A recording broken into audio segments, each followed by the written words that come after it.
Today is our second lecture for Python programming. Yesterday we talked about the basic of computer software and hardware. You all understood that? Yes. And today we will move forward with the first lecture on Python programming. So let us understand some introduction to Python. Python is a high-level, interpreted, object-oriented programming language known for its simplicity and readability. It is used in web development, data sciences, artificial intelligence, automation, cybersecurity, and software development. Few of these concepts, that is high-level, interpreted, object-oriented programming, these three you will eventually understand. Right now, you will not understand what they mean, but you will understand them slowly. धीरे धीरे करके आपको ये concept समझ आए. Features of Python. It is easy to learn and use. It is platform independent. It is open source. Open source means that it is free. Its software is free on the internet. You don't have to buy the software to start coding in Python. आपको free में software मिलता है जिसके अंदर आप अपनी Python programming code कर सकते हो. ओपन सोर्स का ये मतलब है. नहीं तो कई बार हमें खरीदना पड़ता है सॉफ्टवेयर जिसके अंदर हम अपना कोड लिखते हैं. It is large standard library. It supports multiple programming paradigms and interpreted language. Python program structure. Every Python program consists of statement executed line by line. So the program is written, it can have multiple of lines, and the program is executed one line at a time, then second line at a time, then third line. So first I want to explain you that why do we need functions in a program. Basically, why do we write a program? To solve a problem. हम programme लिखते हैं कि हमें एक problem को solve करना है, right? उसके लिए मतलब हमें कोई काम कराना है उससे. तो कुछ काम जो हमें प्रोग्राम में कराना है, वो जो पाइथन का ओपन सोर्स प्लेटफॉर्म है, इसके अंदर कुछ फंक्शन पहले से ही उन्होंने बनाए हुए हैं जो कि हम यूज कर सकते हैं. कुछ फंक्शंस जो पहले से ही प्लेटफॉर्म के अंदर सॉफ्टवेयर के अंदर बने हुए हैं उनको बोलते हैं इनबिल्ट फंक्शंस. और कुछ फंक्शंस जो हम खुद बनाते हैं जिसमें हम प्रोग्राम में लिखते हैं कि ये फंक्शन ये काम करेगा, उसको बोलते हैं यूजर डिफाइंड फंक्शंस. तो दो तरह के फंक्शंस हैं. हमने कुछ एग्जाम्पल बिल्ट इन फंक्शंस के देखेंगे. तो प्रिंट इनपुट len मतलब length, it will give us length of strings. Type, ये हमारे को डेटा टाइप बताता है. मैक्सिमम, तो सबसे बड़ा वैल्यू रिटर्न करेगा. मिनिमम, सबसे लीस्ट वैल्यू जो है वो रिटर्न करेगा. एंड सम रिटर्न करेगा जो टोटल सम है वैल्यू से. बिल्ट इन मतलब ये पहले से ही सॉफ्टवेयर के अंदर बने हुए हैं. इनको हमें बताना नहीं है कंप्यूटर को, हम सीधा इन फंक्शंस को कॉल करेंगे और प्रोग्राम हमारा काम ऑटोमेटिकली कर देगा. Why built in functions are needed? They save development time and are optimized, tested, reliable and provide common functionality required in programs.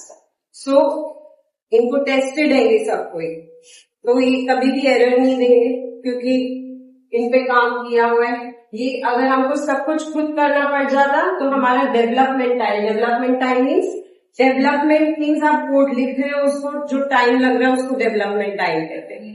ठीक है, तो वो आपका टाइम बचाता है बिल्डिंग फंक्शन जब आप यूज करें. Next is user defined functions. User defined functions created by programmers to solve specific problems. So those problems which are not going to be solved by inbuilt functions, you have to write your own function.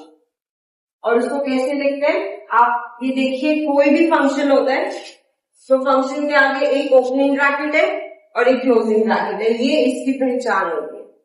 कभी भी किसी भी चीज के आगे एक opening bracket और closing bracket circular आ रहा है तो मतलब कि ये क्या है, यहाँ पे फंक्शन कौन सा है, greet.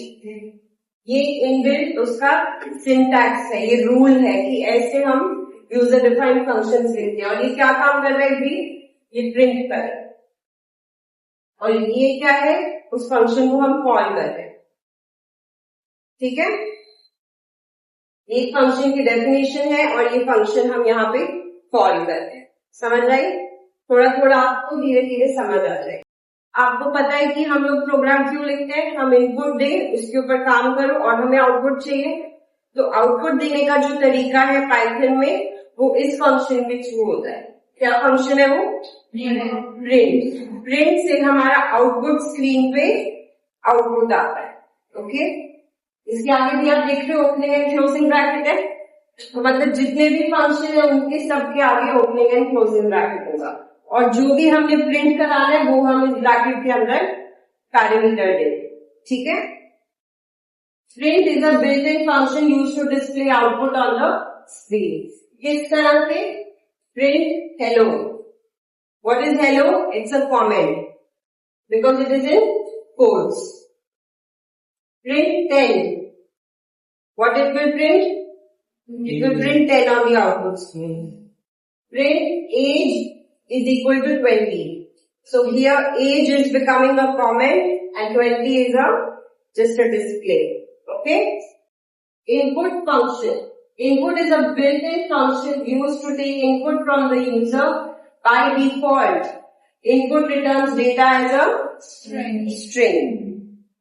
Please, you have to remember this point. Every time you are taking an input, you have to see कि आपको किस चीज की रिक्वायरमेंट है। अगर आपको स्ट्रिंग रिक्वायरमेंट है तो आप यहाँ पे कुछ भी नहीं बताएंगे। Example of string. स्ट्रिंग में सिंपल इनपुट है input and you enter the comment here, it will come on the output screen. For an integer you have to use another inbuilt function which is int. int is also an inbuilt function, वो इस input को integer में convert करेगा। int का क्या काम होता है? हमारे इनपुट को इंटीजर में कन्वर्ट कर रहा है, क्योंकि ऐसे जब हम इनपुट लेते हैं बिना कुछ लिखे हुए तो वो स्ट्रिंग फॉर्म में लेता है। स्ट्रिंग क्या होता है? किसी का नाम स्ट्रिंग होता है। any character, if there are more than one character, then it is a string. Okay, so by default it is taking a string input. If we want any other input, then we have to say integer, or we have to say float when we need a decimal value. Okay, when we need a boolean value. What is a boolean value? 0 and 1. When we need to input a boolean value, we will say BOOL. And this is also another data type, but we will not do this right now. We will include it later in our curriculum. These are some Python data types. What do these data types mean? These data types basically are data types of the variable in which we are going to store information. हम variable है जिसके अंदर हम value डालेंगे, वो value हमारी memory में save होएगी। जिसके अंदर हम वैल्यू डालते हैं वो वेरिएबल्स होते हैं, और वेरिएबल के ही डेटा टाइप है। तो let's go to through these data types one by one. The first is string, means text. Text can be alphabets, it can be any special characters, it can also be digits. तो string के अंदर जरूरी नहीं है कि सिर्फ ABC आएगा, 0, 1, 2, 3 भी आ सकता है, परसेंटेज साइन, एम्परसैंड साइन, कुछ भी आ सकता है। Integer is whole number, the number that come on the number line. Float is decimal values. Boolean is true and false. True represents 1 and false represents equal. This represents 1 and false represents 0. Complex numbers is for some complex numbers which we will do later. List is ordered mutable collection. List, tuple, set, dictionary and none type. These we will eventually be doing in our curriculum later. So functions हमने देखा कि programme लिखने के लिए functions बहुत जरूरी है। कभी हम इनबिल्ट फंक्शन यूज कर रहे होंगे और कभी हम अपने ही फंक्शन लिख रहे होंगे। जब हम बड़ा बड़ा कोड लिखना शुरू करेंगे तो हम दोनों तरह के फंक्शंस को यूज करेंगे अपने प्रोग्राम में। Why do we need functions? Code reusability, reduced repetition, easy maintenance, better readability, easier testing and debugging, and team development. Code reusable. Suppose मैंने एक काम करा, एक फंक्शन में किसी चीज को मैंने बार बार प्रिंट करना है, तो मैं बार बार प्रिंट फंक्शन लिखूं, उसमें मुझे 10 चीजें प्रिंट करनी है और वो बार बार मुझे अपने कोड में करनी है। तो instead of writing those 10 statements, बार बार उन 10 स्टेटमेंट्स को मैं लिखूं, उससे बेटर है मैं बार बार सिर्फ उस फंक्शन को कॉल कर लूं। एक बार फंक्शन लिखा और हर बार जब भी मुझे प्रिंट करना है मैंने उस फंक्शन को कॉल कर लिया, तो फंक्शन हमारा क्या हुआ, उससे कोड रीयूजेबल हो गया। बार बार मैंने वो 10 लाइन्स नहीं लिखी है, बट उस फंक्शन को सिर्फ कॉल कर लिया। ओके, समझ आ रहा है Janvi?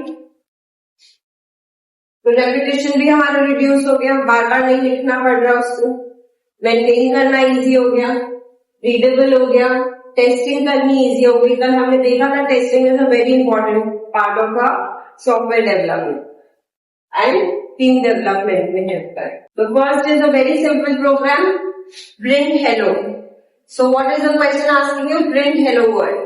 We don't need any variable. We don't need to sit straight. हमें कोई भी वेरिएबल नहीं चाहिए क्योंकि हमें सिंपली प्रिंट करना है एक कमेंट को, तो किसी में ये वैल्यू डालने की जरूरत नहीं है। हमने क्या किया, प्रिंट लिखा और उसके अंदर डबल कोट के अंदर सीधा ये प्रिंट कर दिया। यहाँ पे कोई भी वेरिएबल लिया मैंने नहीं, सीधा प्रिंट करा दिया।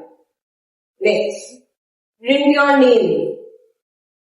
So instead of taking name as an input, they have directly printed the name. Okay? Now the question is asking store and print a variable. So means you have to store it in the memory. So whenever it is asking you to store it in the memory, means you have to take a variable. So you have to take a variable, you have to give its value. यहाँ पे इन्होंने direct value दे दी, हम value input भी करा सकते हैं user से। दो तरीके हैं वेरिएबल के अंदर वैल्यू डालने के, डायरेक्ट वैल्यू डाल दिए यहाँ पे, एक ये तरीका है और एक ये तरीका है। किसी भी चीज के अंदर वैल्यू डालने के दो तरीके हैं, या तो आप यहाँ पे सीधा वैल्यू दे दो या फिर आप यहाँ पे इनपुट करा लो। यहाँ पे राहुल डबल कोट में लिखा है क्योंकि ये स्ट्रिंग टाइप है। अगर ये इंटीजर टाइप होता और मैं इसमें डायरेक्ट वैल्यू दे रही होती तो मेरा डबल कोट में नहीं आएगा, सिर्फ आएगा age is equal to 10। Double quote सिर्फ किसके लिए आती है, स्ट्रिंग वैल्यू के लिए। And input and print function में मेरा डबल कोट आता है कमेंट के लिए, ये स्ट्रिंग नहीं है, प्लीज डोंट कंफ्यूज हियर। ये स्ट्रिंग वैल्यू है क्योंकि ये वेरिएबल को हम वैल्यू दे रहे हैं और ये कोई वैल्यूज नहीं है, ये सिर्फ कमेंट फंक्शन कमेंट्स है। ये सीधा हमारा आउटपुट स्क्रीन पे प्रिंट होता है, ये कहीं पे भी हमारा सेव नहीं होता सिस्टम के अंदर। These are only comments. And यहाँ पे नेम के अंदर हमने इनपुट किया एंटर योर नेम, उसके बाद प्रिंट कर दिया first hello comma name. What is name? It is our variable. तो वेरिएबल को कैसे प्रिंट करते हैं, कॉमा डाल के कमेंट के बाद वेरिएबल नेम। वेरिएबल नेम के ऊपर कभी भी डबल कोट नहीं आएगा, वेरिएबल वैल्यू पे डबल कोट आती है। ये वैल्यू है, ये वेरिएबल है, please don't confuse. This is value and this is a variable. Value string value के ऊपर हमेशा डबल कोट रहेगा, इंटीजर वैल्यू या किसी और वैल्यू पे कभी कोई डबल कोट नहीं आएगा। और कमेंट, ये कमेंट है, ये कोई वैल्यू नहीं है, इन पे हमेशा डबल कोट आएगा। और यहाँ पे आप जो मर्जी लिखो, पूरी एक किताब लिख दो डबल कोट के अंदर, वो भी पूरी प्रिंट हो जाएगी, ठीक है। और कॉमा डाल के आपने यहाँ वेरिएबल नेम लिख दिया। Fifth program, input and integer. Now we are converting this into an integer. आप देखो इंटीजर भी हमारा एक इनबिल्ट फंक्शन है। इंटीजर क्या करता है, हमारे इनपुट को, जो भी हमारा इनपुट आ रहा है वो स्ट्रिंग आएगा, उसको इनपुट इंटीजर में कन्वर्ट करेगा। नाउ यू सी इनपुट पे ये दो ब्रैकेट है, अंदर वाले दो, और इंटीजर के कौन से ब्रैकेट है, एक ये ब्रैकेट और एक लास्ट वन है, क्योंकि हम इस पूरे को इंटीजर को पास कर रहे हैं, इस वैल्यू को हमने बोला है आप इस पूरे को इंटीजर में कन्वर्ट करो। Please understand the brackets. ये ब्रैकेट इसके है इनपुट के और ये ब्रैकेट इंटीजर के, ठीक है। और हमने प्रिंट बोला age is equal to age is what, it's a variable and what is this, comment. Next, add two numbers. We have taken two numbers. It's very important कि हम उसको इंटीजर में कन्वर्ट करें या फ्लोट पे convert करें। अगर हमें डेसिमल वैल्यू इनपुट करनी है तो हम यहाँ क्या लिखेंगे, फ्लोट। तो यहाँ फ्लोट लिखेंगे और फ्लोट के अंदर ये पास करेंगे। कुछ भी फंक्शन के अंदर जब हम लिखते हैं तो उसको बोलते हैं फंक्शन के अंदर पास करना एज अ पैरामीटर। तो इस फंक्शन में क्या पैरामीटर पास किया हमने, इनपुट फंक्शन। इनपुट फंक्शन से जो भी हमारा स्ट्रिंग वैल्यू आ रही है उसको इंटीजर में कन्वर्ट करना है।